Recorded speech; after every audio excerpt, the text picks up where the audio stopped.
नमस्कार, खबर उत्तराखंड देख रहे हैं आप और मैं हूं आपके साथ गौरव राजेंद्र। बुलेटिन की शुरुआत करते हैं। श्रीनगर स्थित आवास विकास मैदान में 7 दिवसीय वैकुंठ चतुर्दशी मेला एवं विकास प्रदर्शनी 2024 का आयोजन किया गया, जिसमें सीएम पुष्कर सिंह धामी ने शामिल होकर दीप प्रज्वलित कर शुभारंभ किया। आपको बता दें कि कमलेश्वर महादेव मंदिर में पूजा अर्चना के बाद उन्होंने कार्यक्रम स्थल पर विभागीय स्टॉल का निरीक्षण और जन समुदाय को संबोधित भी किया।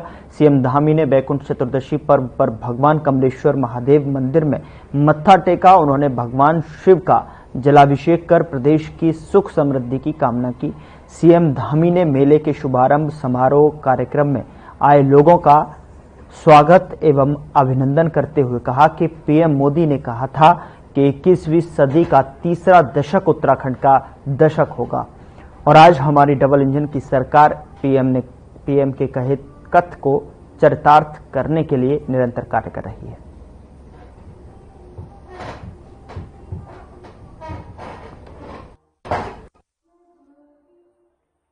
आध्यात्मिक रूप से, पौराणिक रूप से श्रद्धालुओं के लिए एक बहुत ही मैं कहूँ कि मनोकामना करने का मेला होता है और निश्चित रूप से मेला यहाँ पर विकास प्रदर्शनी के रूप में भी आयोजित किया गया है। इसमें बहुत सारे स्टॉल लगे हुए हैं जो हमारे, और मैं देख रहा हूँ कि इसमें बहुत बड़ी संख्या में हमारी मातृशक्ति महिला स्वयं सहायता समूह के लोगों ने अलग अलग अपने स्टॉल लगाए हैं।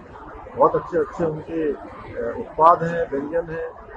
ये निश्चित रूप से मेला हमारे राज्य की जो अनमोल धरोहर है उस अनमोल धरोहर को और आगे ले जाने का काम करेगा। इससे पूरे क्षेत्र का भी विकास होगा। यहाँ पर हमारे जो स्कूलों के छात्र छात्राएं आए हैं उनको भी एक मंच प्रदान करेगा कि वो भी अपनी प्रतिभा का प्रदर्शन करें। मैं आज सभी को वैकुंठ चतुर्दशी बहुत शुभकामनाएं देता हूँ, बहुत बधाई देता हूँ और मेला सफल हो। जिन उद्देश्यों के साथ लगाया गया है उन उद्देश्यों को प्राप्त करें। को लेके हमने देखिए इस दिशा में पहले ही कहा है कि हम जल्द ही राज्य के अंदर एक सशक्त भू कानून लाएंगे, लेकिन उसको लाने से पहले हम सभी लोगों से बात कर रहे हैं। अभी जो प्रारंभिक चरण पर हमने जो प्रमुख लोग हैं उनसे बात करी है, कुछ सारे हमारे जो अनुभव जिन्होंने अनेक क्षेत्रों में प्राप्त किया है। आगे चलकर हम स्टेक होल्डर से भी बात करेंगे, परगना स्तर पर भी लोगों के सुझाव लेंगे और जल्दी ही एक सशक्त भू कानून लाएंगे। उधर मुख्यमंत्री पुष्कर सिंह धामी ने गौचर में 72वें राजकीय औद्योगिक विकास और सांस्कृतिक गौचर मेले का शुभारंभ किया और इस दौरान कर्णप्रयाग विधायक अनिल नौटियाल की मांग पर सीएम धामी ने गौचर मेला मंच से कर्णप्रयाग विधानसभा के विकास में अनेक घोषणाएं की। गौचर मेले में विशाल जनसभा को संबोधित करते हुए सीएम ने कहा कि भारत और तिब्बत के बीच आपसी व्यापार के बाद 1943 से शुरू हुआ गौचर मेला अब 72वें वर्ष में प्रवेश कर रहा है।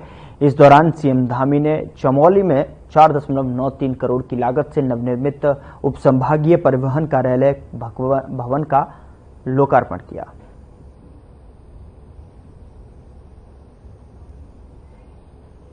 सांस्कृतिक गौचर मेले का शुभारंभ यहां पर किया गया है। सीएम पुष्कर सिंह धामी ने इस कार्यक्रम का शुभारंभ किया है।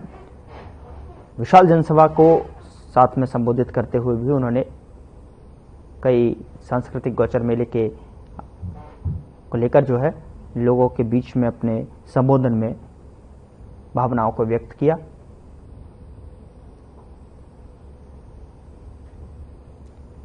विशाल जनसभा को भी सीएम धामी ने संबोधित किया।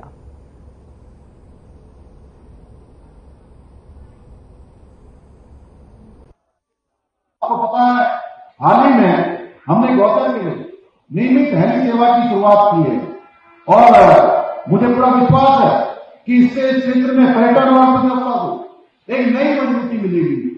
आने वाले लोग जो पर्यटक हैं, श्रद्धालु हैं, आसानी से अब इन क्षेत्रों में आ सकेंगे। इसके साथ साथ हमारे जो स्थानीय लोग हैं, आपदा के समय में, इमरजेंसी के समय में उनको इस सेवा का लाभ मिल पाएगा। भाई बहनों, हमारी सरकार पूरी प्रतिबद्धता के साथ उत्तराखंड को देश का अग्रणी राज्य बनाने के लिए हमारा जो विकल्प नहीं संकल्प है उसके मूल मंत्र के साथ हम काम कर रहे हैं। मैं आपको भरोसा दिलाता हूं कि उत्तराखंड को देश का सर्वश्रेष्ठ राज्य बनाने तक हम चैन से नहीं बैठेंगे, आराम से नहीं बैठेंगे। मैं आज इस अवसर पर हमारे स्थानीय निवासियों को कलाकारों को, व्यापारियों को, मेले के आयोजन से जुड़े हुए प्रत्येक व्यक्ति के प्रति आभार व्यक्त करता हूं, जिन्होंने इस मेले को सफल बनाने में अपनी महत्वपूर्ण भूमिका निभाई है। भाइयों बहनों, 4 धाम यात्रा हमारी बहुत महत्वपूर्ण यात्रा है और हमारा प्रयास है कि आने वाले वर्षों में ये यात्रा और सफलता से आगे बढ़े।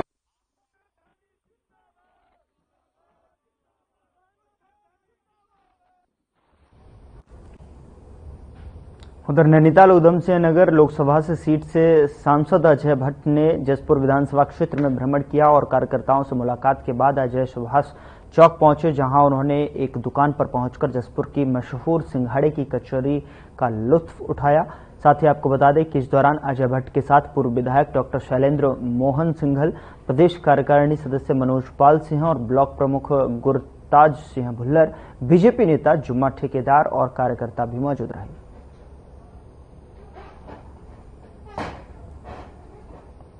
तो क्षेत्र दौरे पर सांसद अजय भट्ट और साथ ही तस्वीरें आप देख सकते हैं कि किस तरीके से जो है उन्होंने कचौरी का लुत्फ उठाया और साथ ही उनके साथ जो है पूर्व विधायक के साथ साथ तमाम कार्यकर्ता भी मौजूद रहे।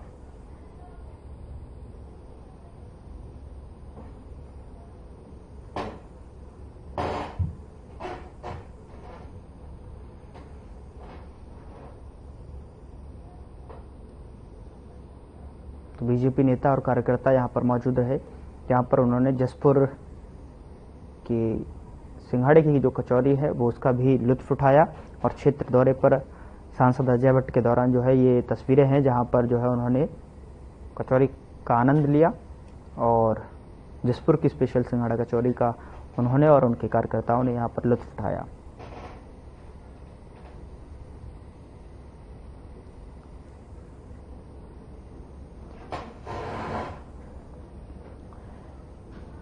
उधर केदारनाथ विधानसभा उपचुनाव में राजनीतिक दलों के नेताओं पर किस तरह का दबाव बना हुआ है, इसका एक नजारा प्रदेश के कैबिनेट मंत्री सतपाल महाराज के साथ देखने को मिला। बता दें कि कैबिनेट मंत्री सतपाल महाराज भारतीय जनता पार्टी के कार्यालय में पहुंचने की जगह पर कांग्रेस कार्यालय पहुंचकर और साथ ही साथ हालांकि सतपाल महाराज का कांग्रेस कार्यालय पहुंचने पर कांग्रेसियों ने उनका स्वागत किया। सतपाल महाराज को जब इस बात का एहसास हुआ कि वो गलत जगह आ गए हैं तो तुरंत वह वहां से वापस चले गए। साथ ही आपको बता दें कि सतपाल महाराज की कांग्रेस कार्यालय में पहुंचने की इस घटना का वीडियो सामने आने पर सोशल मीडिया में चर्चा का विषय बना हुआ है। हर किसी मुद्दे पर जो है कांग्रेस ने चुटकी ली और कांग्रेस की प्रदेश प्रवक्ता गर्मादा सोनी ने कहा कि शायद उम्र का तकाजा है या फिर कुछ और बात। उन्होंने कहा कि सतपाल महाराज पूर्व कांग्रेसी हैं, कहीं उनका अपने पिछली पार्टी के प्रति यह प्रेम भी हो सकता है।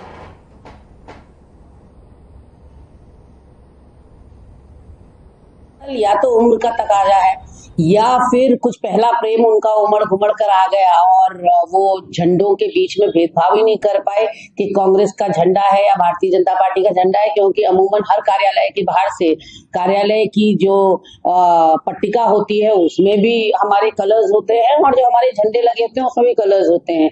तो ये एक उपहास का कारण पूरे प्रदेश के लिए बना और बहुत ही जो टाइट सिचुएशन है या जो तनावपूर्ण माहौल इस समय चुनाव का चल रहा है, नूरा कुश्ती चल रही दोनों दलों के बीच में, उसमें एक मुझे लगता है लोगों के एंटरटेनमेंट के लिए लोगों को कुछ मिल गया।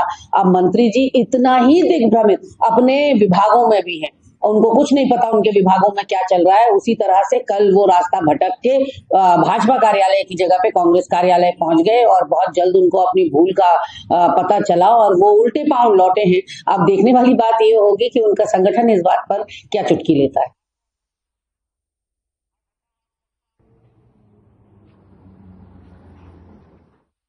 उधर कार्तिक पूर्णिमा के अवसर पर त्रिवेणी घाट सहित तमाम घाटों पर गंगा में आस्था की डुबकी लगाने के लिए श्रद्धालुओं की भीड़ उमड़ पड़ी।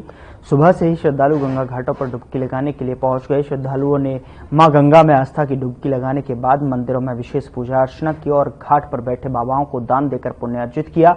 साथ ही आपको बता दें कि मान्यता है कि कार्तिक पूर्णिमा के अवसर पर गंगा में डुबकी लगाने से तमाम प्रकार के कष्टों का निवारण होता है। बता दें कि कार्तिक पूर्णिमा के गंगा स्नान को देखते हुए पुलिस प्रशासन भी सतर्क नजर आया।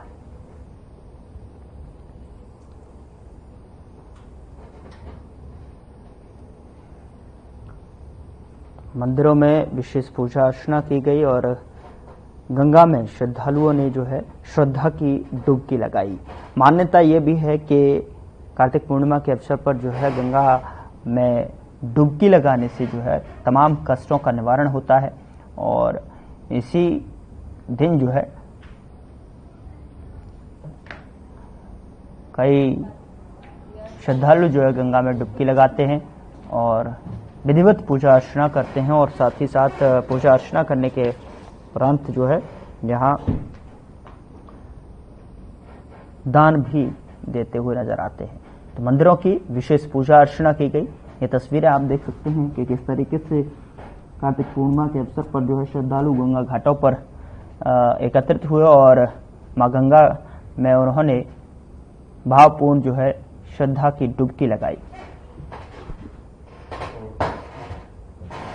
उधर केदारनाथ उपचुनाव के लिए बीजेपी अपनी जीत को कायम रखने के लिए लगातार प्रचार प्रसार कर रही है। आपको बता दें कि जिसके चलते राजपुर विधायक खजान दास ने केदारनाथ विधानसभा के उखी मठ में जनता दरबार लगाकर लोगों की समस्याएं सुनी और बीजेपी प्रत्याशी आशा नौटियाल के लिए वोट की अपील की। इस बीच खजान दास ने कहा कि आशा नौटियाल पहले भी केदारनाथ सीट पर प्रतिनिधित्व कर चुकी हैं। हमारा विश्वास है कि आशा नौटियाल के दोबारा विधायक बनने के साथ केदारनाथ विधानसभा में विकास की लहर आएगी।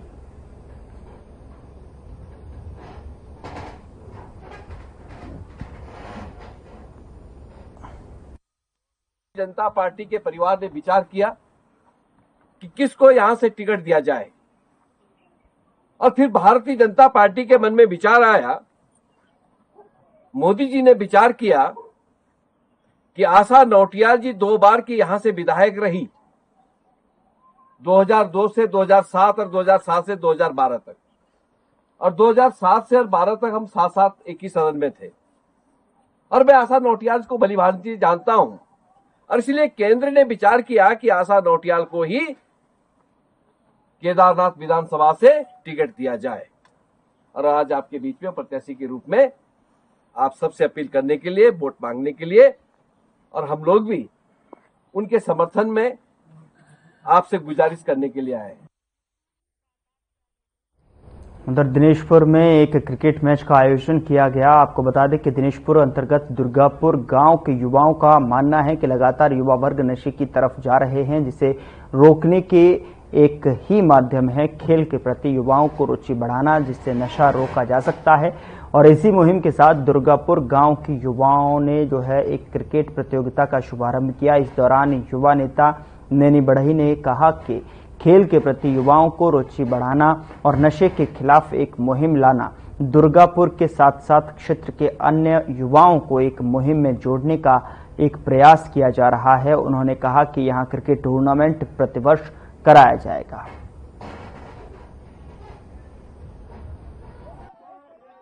इस प्रकार वर्तमान समय में जो युवा लड़के नशे के उसमें लिप्त हो रहे हैं, हम आनंदखेड़ा ग्राम सभा के जो युवा वर्ग हैं, हम लोगों ने ये ठाना है कि क्षेत्र में नशे से सबको दूर रखना है। इसी को देखते हुए हमारे सभी लड़के मिलके और सभी युवाओं ने जिला पंचायत सदस्य सुदर्शन विश्वास से आग्रह किया था कि वो हमें सहयोग करें। उनके सहयोग से हमारे इस युवा टीमों ने यहाँ पर प्रथम बार दुर्गा एनक्लेव में खेल का आयोजन किया है और हमारा खेल कराने का आयोजन का माध्यम और उद्देश्य यही है कि क्षेत्र से नशे को खत्म करना है और हमारे युवाओं को फिजिकली खेल के माध्यम से नशे से दूर रखना है। और यहाँ पर 16 टीमों का आयोजन हुआ है और हमारा ये उद्देश्य है कि हम प्रत्येक वर्ष ऐसा आयोजन करें और सारे युवाओं को हम प्रेरित कर पाए कि नशे को से दूर रह के खेल के माध्यम से समाज को और आगे ले जा सके। उधर विश्व प्रसिद्ध कालागढ़ टाइगर रिजर्व के पाखरों और बतनवासा गेट 15 नवंबर से पर्यटकों के लिए खोल दिया गया है। आपको बता दें कि पर्यटक इन दोनों जोन में अब डे विजिट के अलावा जंगल के अंदर रात में आराम का जो है लुत्फ भी उठा सकेंगे।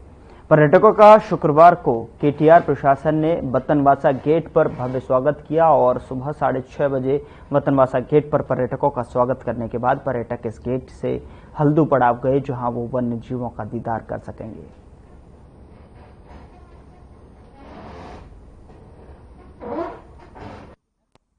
देखिए, हमने पाखरो में और बतनबासा में दोनों गेट खोल दिए हैं। इसके अलावा दुर्गा देवी का भी गेट खुलता है हमारा, जो रामनगर से स्टार्ट होता है। पूरे ट्रैक हमारा जो है दोनों गेटों का, वो पहले से हमने तैयार कर दिया था। बतनबासा में भले ही पलेन नदी में पानी बहुत ज्यादा था, लेकिन उसको हमने डाइवर्ट करके पर्यटकों के आने जाने योग्य बना दिया है। उधर बीते 12 नवंबर बुधवार को उधमसिंह नगर जिले के वरिष्ठ पुलिस अधीक्षक मणिकांत मिश्र ने एएसपी कार्यालय में बैठकर जन समस्याएं सुनने के लिए लोगों की फरियाद सुनी, जिसमें एक महिला ने एसएसपी को शिकायती पत्र देते हुए बताया कि एक व्यक्ति ने परमानेंट जॉब लगाने के लिए युवती और उसकी सहेली से करीब 8.5 लाख रुपए की धोखाधड़ी कर ली। एसपी अभय सिंह ने बताया कि ऑनलाइन मैट्रिमोनियल साइट पर चारू चंद्र जोशी नामक व्यक्ति ने पीड़ित महिला से शादी हेतु संपर्क किया और जान पहचान बढ़ने पर उसे अपने विश्वास में लेकर नौकरी दिलाने के नाम पर अपने जाल में फंसाकर उसकी परमानेंट जॉब लगाने के वादे किए थे और चारू चंद्र जोशी की बातों पर विश्वास कर महिला और उसकी सहेली ने परमानेंट जॉब लगाने के लिए 8,57,000 रुपए दे दिए, जो कि उसने धोखाधड़ी से हड़प लिए। फिलहाल पुलिस ने आरोपी को गिरफ्तार कर लिया है। साथ ही आपको बता दें कि आरोपी को न्यायालय के समक्ष भी पेश किया गया है।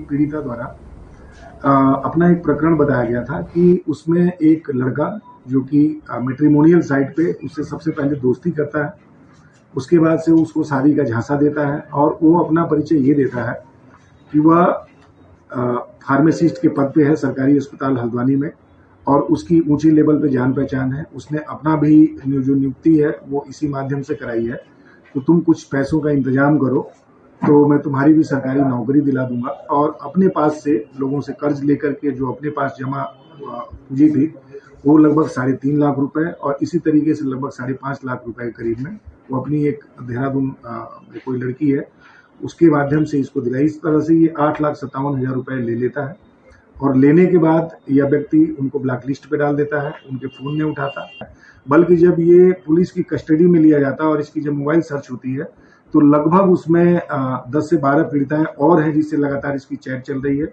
और लगभग अभी तक हमें 20 लाख रुपए का और इसके अतिरिक्त डिटेल मिलता है कि ये इस तरह से लिया है। इसमें अभियोग पंजीकृत किया गया। इस अभियुक्त को हमारे द्वारा आज गिरफ्तार किया गया है, माननीय न्यायालय के समक्ष हम पेश कर रहे हैं। उधर ऋषिकेश में बारकोड से पेमेंट एक्सेप्ट करने वाले सावधान हो जाएं। शहर में फर्जी पेमेंट की ट्रांजैक्शंस दिखाकर सामान खरीदने वाले गिरोह के लोगों के सक्रिय होने की आशंका है। कोई भी लापरवाही आपको हजारों लाखों रुपए का चूना लगवा सकती है। पुलिस की साइबर सेल ने लोगों से जागरूक रहने की अपील की है। बता दें कि आज त्रिवेणी घाट पर 3 महिलाओं सहित 4 लोगों को दुकानदारों ने फर्जी पेमेंट करने की आशंका के चलते पकड़ लिया। बता दें कि दुकानदारों ने आरोप लगाया कि चारों ने मिलकर कई दुकानों से सामान खरीदा और बारकोड पर पेमेंट की फर्जी ट्रांजैक्शंस दिखाकर फरार हो गए। खाते में रकम नहीं आई तो दुकानदारों ने चारों की तलाश शुरू कर दी और उन्हें बाजार में कुछ दूरी पर पकड़ लिया। जब दुकानदारों ने फटकार लगाई तो चारों माफी मांगते हुए भी नजर आए।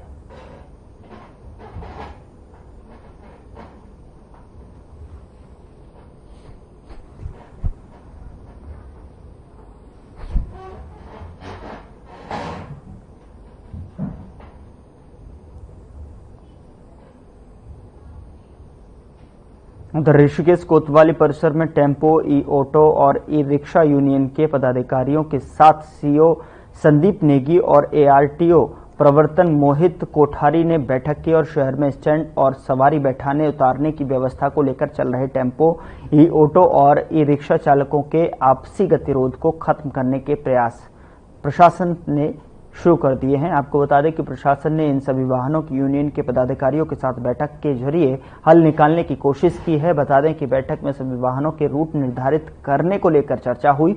सीओ और एआरटीओ ने सभी वाहनों के पदाधिकारियों से रूट निर्धारित करने को लेकर सुझाव लिए और उन्हें अपने पास नोट किया।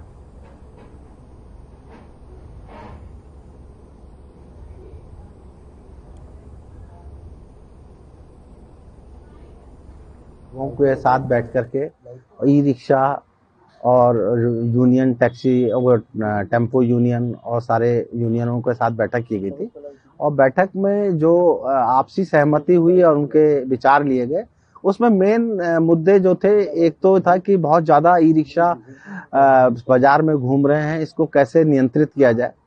दूसरा था कि पार्किंग की व्यवस्था कैसे अच्छी बनाई जाए, कहाँ कहाँ पे पार्किंग की जा सकती है, वहाँ पर पार्किंग हेतु कंसर्निंग विभाग से समन्वय बना करके पार्किंग की व्यवस्था की जाए। इन मुद्दों को लेकर के बातचीत थी और ये था कि कहाँ पर कौन से रिक्शा को चलाया जाए, इसके संबंध में बातचीत थी। अब हम लोगों ने सभी के विचार ले लिए हैं। विचार लेके हम सभी विभाग आपस में बैठ करके इसमें डिसाइड करेंगे और फिर एक बार और मीटिंग करेंगे। मीटिंग करके इसका निर्णय लेंगे कि कैसे हम अच्छा यातायात। चंपावत पुलिस को एक बड़े चरस तस्कर को 11 किलो से ज्यादा चरस के साथ पकड़ने में कामयाबी हासिल हुई है। चंपावत जिले के एसपी अजय गणपति ने मामले का खुलासा करते हुए बताया कि 13 नवंबर को चंपावत जिले की रीठा साहिब क्षेत्र में एसओ कमलेश भट्ट के नेतृत्व में पुलिस टीम ने चेकिंग अभियान चलाया और इसी दौरान पुलिस ने एक मोटरसाइकिल सवारों को रोका और तलाशी लेने पर पुलिस को 11 किलो 200 ग्राम चरस बरामद हुआ है। बता दें कि पुलिस ने तुरंत ही अभियुक्तों को गिरफ्तार कर लिया। इस दौरान एक अभियुक्त भागने में सफल रहा, जिसकी तलाश की जा रही है। रीठा साहिब की टीम थाना अध्यक्ष कमलेश भट्ट के नेतृत्व में जब चेकिंग कर रही थी, तो चेकिंग के दौरान एक मोटरसाइकिल के चेकिंग के दौरान वहां पे एक अभियुक्त साहिल नेहरा, जो पुत्र शमशेर सिंह, जिला रोहतक हरियाणा का रहने वाला है, 22 साल का ये लड़का है, जिसके कब्जे से 11 किलो 200 ग्राम इतनी चरस, इसकी बाजार मूल्य जिसका 11 लाख है, वो बरामद हुई थी।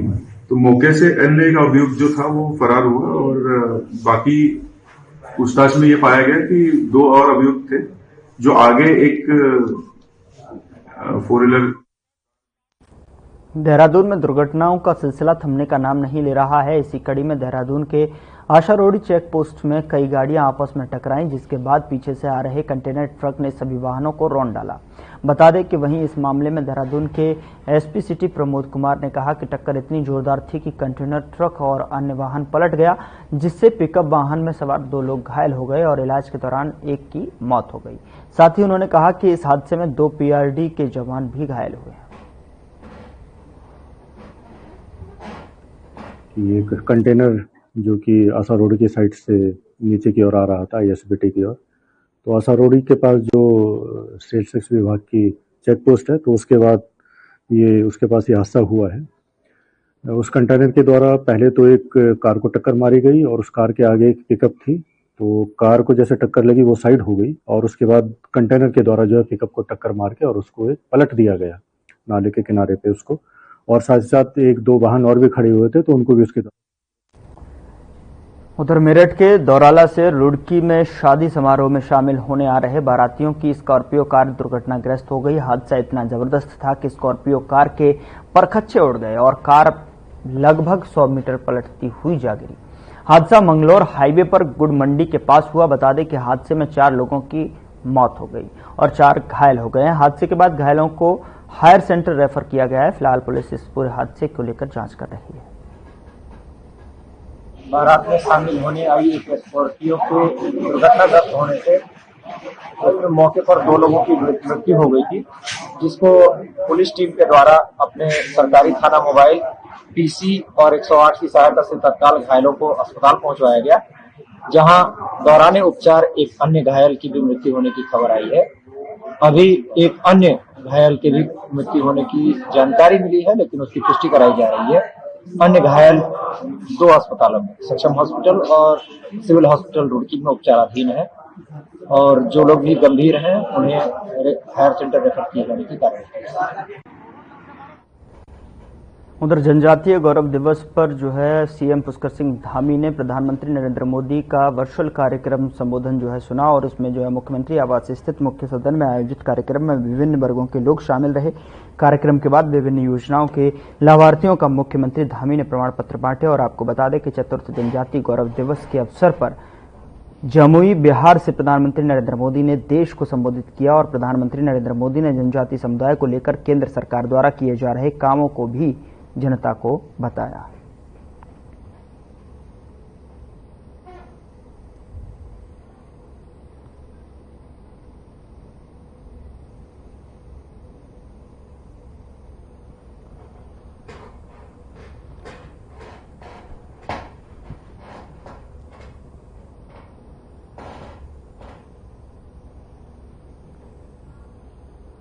उधर नैनीताल उधम सिंह नगर से सांसद अजय भट्ट जो है दूसरी बार सांसद चुने जाने को लेकर जो है अपने संसदीय क्षेत्र जसपुर विधानसभा क्षेत्र की जनता का आभार व्यक्त करने पहुंचे, जहां बीजेपी कार्यकर्ताओं ने उनका स्वागत किया। वहीं सांसद अजय भट्ट ने बीजेपी के कार्यकर्ताओं का धन्यवाद किया और व्यक्तिगत कार्यकर्ताओं की समस्याएं सुनी और पूरे दिन कार्यकर्ताओं और साथियों के साथ प्रधानमंत्री नरेंद्र मोदी द्वारा पूरे देश में चलाई गई जल जीवन मिशन कार्यक्रम के तहत ग्राम सभा नारायणपुर और तालबपुर अमियावाला में पानी टंकी से जल का शुभारंभ भी किया।